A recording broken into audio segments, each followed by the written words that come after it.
अस्सलाम वालेकुम। जनाब कैसे हैं, खैरियत से हैं? आज का जो हमारा लेक्चर है वो फ़ाइल के बारे में दूसरा लेक्चर है।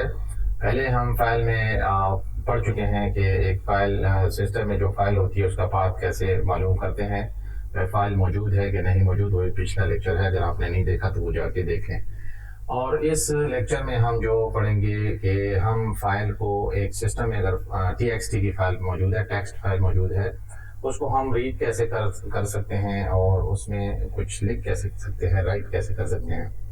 तो चलें शुरू करते हैं। अ, यहाँ पे एक फोल्डर है और उस फोल्डर मैंने ये TXT फाइल बनाई हुई है और उस TXT फाइल में ये वर्डिंग मैंने लिखी है, this is a file and I am writing in it and through Python I will read this file. तो ये मेरी जो फाइल है ये सिस्टम में पड़ी हुई है, मेरे सिस्टम में। अब पाइथन के थ्रू हम इस फाइल को कैसे फैच करेंगे और इसकी वर्डिंग हम यहाँ पर कैसे रीड करेंगे, तो उसके लिए जो कोडिंग लिखी जाती है पाइथन में और प्रोग्राम किया जाता है वो कुछ इस तरह है। देखें, विद के नाम से जैसे हम इफ से शुरू करते हैं, ये हम विद से शुरू करेंगे, विद ओपन। ये एक फंक्शन है, ओपन फंक्शन है, और उसमें हम उस फाइल की पाथ लिख देंगे कि किस पाथ पे ये पड़ी हुई है। तो ये हमारी ई ड्राइव में है और यहाँ पे ये एक बैक स्लैश डबल डालना है इसके लिए, एस्केप करेक्टर है, ठीक है। फिर इसके बाद फोल्डर, जिस फोल्डर में पड़ी हुई है, और फिर उस फाइल का नाम टेक्स्ट डॉट TXT एक्सटेंशन के साथ लिखना है, ठीक है। और एज फाइल, तो अब ये एज फाइल इस पूरे इसका हमने एक नाम दे दिया जिससे हम इसको फैच करेंगे, ठीक। तो अब मैं यहाँ पे इसे प्रिंट कर देता हूँ, प्रिंट, और इस ये फाइल में वो करता हूँ, फाइल डॉट रीड। अब ये रीड का फंक्शन है, ठीक है। और जब मैंने इसको रन किया इस प्रोग्राम को, तो देखें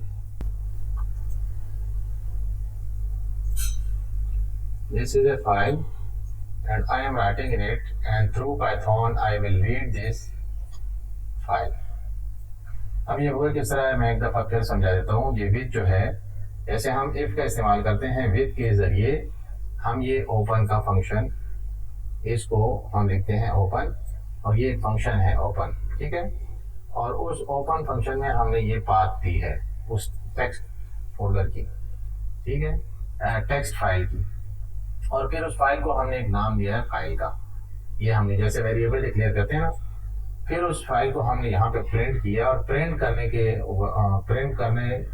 के बाद हमने एक मेथड को कॉल किया यहाँ पे, रीड का जो मेथड है, ठीक है। तो रीड के मेथड को हमने कॉल किया और जैसे ही हमने यहाँ पे इस रन को प्रेस किया है तो ये मैसेज हमारे सामने आ गया, ठीक है। अब इसको कुछ और इसकी वजाहत मैं कर देता हूँ आपको। फ़र्ज़ करें हमारे पास जो है ये फाइल का नाम मैं गलत लिख देता हूँ या टी लिख देता हूँ, यहाँ पे एक्सटेंशन गलत हो जाती है, और यहाँ पे देखें एक एरर मुझे इसने दिया है, ठीक है, ये वाला है, देखें, file not found error, file not. तो इससे पहले लेक्चर में आपको मैं समझा चुका हूँ, पिछले लेक्चर में, जब इस तरह कोई एरर आता है तो हम ट्राई एंड एक्सेप्ट के थ्रू उसको हम कंट्रोल करते हैं उस एरर को। तो यहाँ पे फिर हम ट्राई एंड एक्सेप्ट का कोड इस्तेमाल करेंगे, ठीक है। तो ट्राई एंड एक्सेप्ट आपने पढ़ा भी हुआ है, यहाँ पे मैं लिखूंगा ट्राई, ट्राई, ट्राई मैंने लिख दिया, इसको मैं जरा ये कर देता हूँ, और यहाँ पे हम एक्सेप्ट लिख देते हैं। अब एक्सेप्ट लिखने के बाद मैंने यहाँ पर आपको ई का वो भी बताया था, एक्सेप्शन जो बाय डिफॉल्ट चीज़ को उठाएगा, लेकिन हम एक स्पेसिफिक एरर को उठाना चाहते हैं, तो इस वाले एरर को मैं यहाँ पे प्रिंट कर दूंगा, ठीक है। और फिर यहाँ पे मैं प्रिंट करूंगा कि फाइल नॉट फाउंड। तो इस ट्राई एंड एक्सेप्ट की वजह से, इस ट्राई और एक्सेप्ट की वजह से हमारा जो प्रोग्राम है नीचे ये इंटरप्ट नहीं होगा, इसके बाद जो कोडिंग होगी वो चलती रहेगी। तो इसीलिए ट्राई एंड एक्सेप्ट हम इस्तेमाल करते हैं, ठीक है। तो अब मैं इसको रन करता हूँ इस प्रोग्राम को, देखिए यहाँ पे मेरे पास आ गया, यहाँ पे आ गया कि फाइल नॉट फाउंड, ये वाला एरर। तो हमारा प्रोग्राम जो है वो इसके बाद चलेगा, लेकिन ये कोड लिखने की वजह से, ट्राई एंड एक्सेप्ट के कोड लिखने की वजह से कोई इंटरप्ट नहीं होगा, ठीक है। तो एक इसका इस्तेमाल करें अपनी कोडिंग के दौरान, ये चीज़ आपने लिखा, ठीक है। अच्छा, अब इसके बाद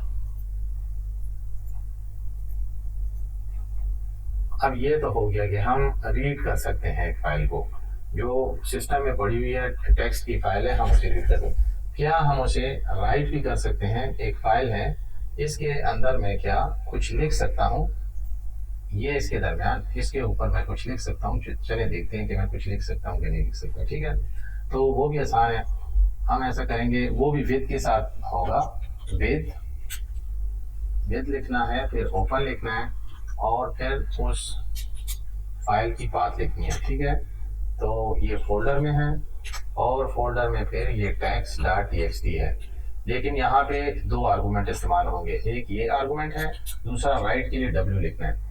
देखिए ये वाला जो आर्गूमेंट है, ये तो रीड के उसमें होता है, ये रीड हम यहाँ पे नहीं लिखते, वो बाय डिफॉल्ट वो ये खुद ही ले लेता है, ये वाला फंक्शन जो है ओपन वाला फंक्शन, ठीक है। लेकिन राइट के फंक्शन में दूसरा आर्गूमेंट देना ज़रूरी है, तो यहाँ पे मैंने ये w लिख दिया, तो ये राइट के लिए इस्तेमाल होता है, ठीक है।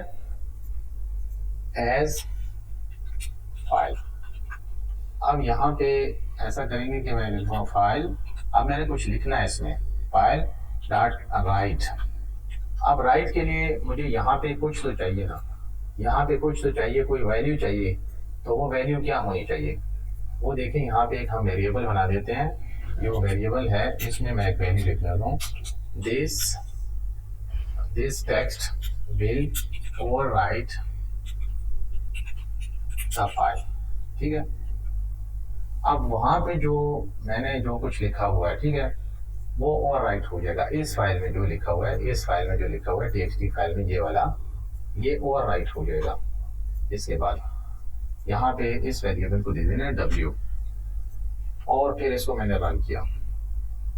अच्छा, यहाँ पे एक एरर है विद ओपन, हाँ ये ऐसा हुआ है कि यहाँ पे एस्केप करैक्टर हमने एक काम दिया, यहाँ पे एस्केप करैक्टर मैंने दे दिया, और स्क्रीन को थोड़ा मैं टर्मिनल को क्लियर किया, रन किया प्रोग्राम को, ये प्रोग्राम रन हो गया। चलिए फाइल को चेक करते हैं, यहाँ पे ये पहले की खुली हुई है, this text will overwrite the file. अब ये कहाँ से लिया इसने, ये वाला है जी, ठीक है, ये वाला टेक्स्ट है, this text will overwrite the file, तो इसने वहां पे इस टेक्स्ट को ओवरराइट कर दिया, ठीक है। यहाँ पे जो टेक्स्ट था, इस टेक्स्ट को ओवरराइट कर दिया है। तो ये हम किसी फाइल में इस तरह लिख भी सकते हैं, ठीक है, किसी चीज़ को अगर हमने यहाँ से पाइथन के ज़रिए कोडिंग के ज़रिए राइटिंग करनी है किसी टेक्स्ट फाइल में, तो यहाँ से कर सकते हैं, ठीक है। अब ऐसा है कि मैंने तो ये राइट कर दिया, अब मुझे ये वर्डिंग भी चाहिए, ये वाली वर्डिंग भी चाहिए, और मैं चाहता हूँ कि कुछ और भी इसमें इजाफा हो जाए, तो वो भी आसान है। यहाँ पे ऐसा करते हैं कि हम W की जगह A लगा देना है अपने अपेंड, तो ये अपेंड के लिए होता है, A नहीं है, ये अपेंड के लिए मैंने यहाँ पे इस्तेमाल किया है, तो अपेंड के लिए इस्तेमाल हो गया। और इस मैं कह रहा हूँ ये \n, ये नए लाइन से शुरू होगा, this new line will append in the previous text. अब ये वर्डिंग जो मैंने लिखी है, ये वहाँ पे अपेंड हो जाएगी। अब मैं इसको रन करता हूँ इस प्रोग्राम को, तो अब इस फाइल में यहाँ पे भी नहीं हुआ है, अभी देखें this new line will append in the previous text. तो ये n मैंने न्यू लाइन के लिए इस्तेमाल किया, अगर यहाँ पे मैं n इस्तेमाल करूँ \n, तो ये अपेंड इसके नीचे आ जाएगा। देखिए मैं रन करता हूँ फिर अब, और ये दोबारा एक और अपेंड हो जाएगा, इसलिए कि ये मैंने अपेंड ही लगाया हुआ है इसमें, तो एक और अपेंड हो जाएगा इसमें। देखें this new line will append, और फिर ये दिस न्यू लाइन विल, फिर यहाँ पे मैंने न्यू लाइन लगाई थी, तो append in the previous text. तो उम्मीद है आपको ये फाइल हैंडलिंग के बारे में और फाइल में कैसे फाइल को कैसे रीड किया जाता है और कैसे राइट किया जाता है, ये अच्छे तरीके से समझ में आ गया होगा। मेरे चैनल को सब्सक्राइब कीजिए और बेल आइकॉन को दबा दीजिए और जितना हो सकता है इस वीडियो को शेयर कीजिए। शुक्रिया।